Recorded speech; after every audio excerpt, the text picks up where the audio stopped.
tatlong punong ampalaya. Ayan siya, gumagapang na guys. So, parang ang sarap sa pakiramdam na yung mga tanim natin ay gumagapang na. Ayan. Yun.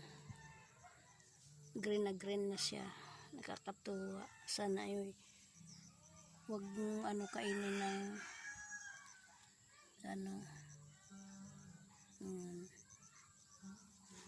ito naman ay kalamansi, ito naman ay papaya, palaki na siya. Ito yung isang punong ampalaya, medyo natata. Ayan, ayan guys, yun, gagapang na. May mga tanim ako dito na mga tanim ako ditong mga sitaw.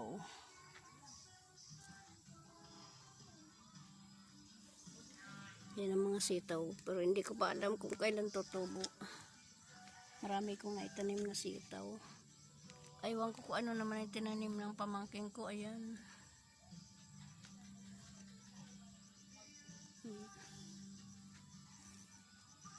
Nilagyan ko siya ng mga ganito para pag gumapang, pero kukuha ko ng para maganda yung gapangan nila.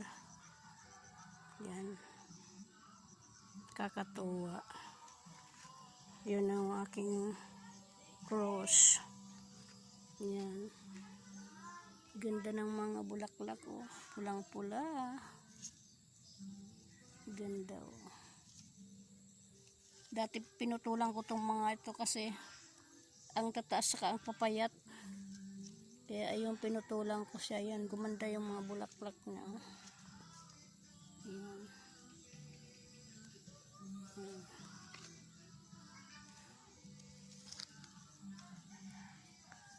Naano sila ng ito naman mga tanim ng aking mga pamangkin. Oh.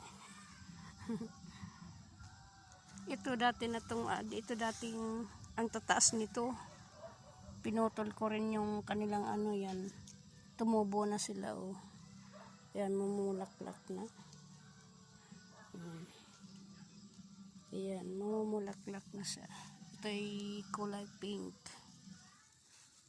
Dati hindi sila namumulaklak kasi grabe ng taas. Kaya pinutol ko sila.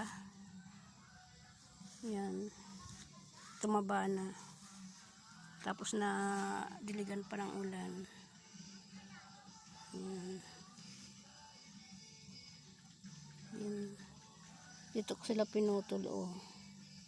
Saka doon pinutol ko doon. Ayun. Yung bulaklak, ang dami lang bulaklak. Saka ito. Yun, dati ang papayat. Ang papayat nila, tapos ayan, pinutol ko sila, oh. Diyan pinutol ko. Yan, namulaklak na siya, oh. Kulay pink.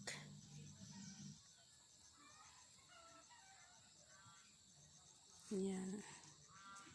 Ito naman nagsusolo. Kulay puti ata ito. Lalo sila nung tag-init. Yan. Ito naman, maganda ang bulaklak nito, para siyang bilog. Bilog ang bulaklak niya, pero ang ganda-ganda. Yun ang tataba na. Pag namulaklak yan, ang ganda-ganda. Yun, yung langka. Nakakuha kami kanina ng hinog. Kinain namin.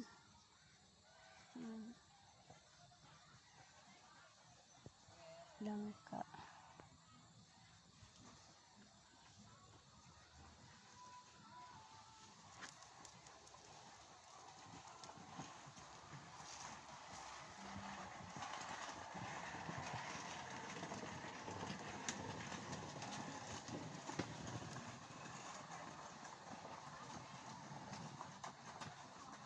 Yan.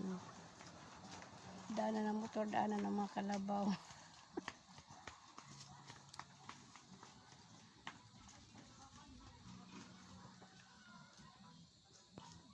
Bukado.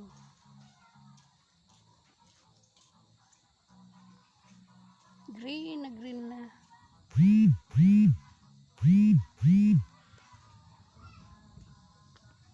Parang dumadaging na naman. Yan ang aking tinanim na sitaw. Saka doon. Nilagay ko ng bote para hindi ano yun ng manok. Yan. Talbos na kamuting kahoy. Yan.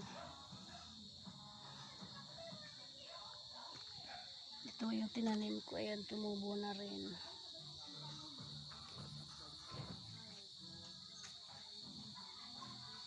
Ito, gagapang na yung ampalaya. Dito ko na to inano sa may ganito.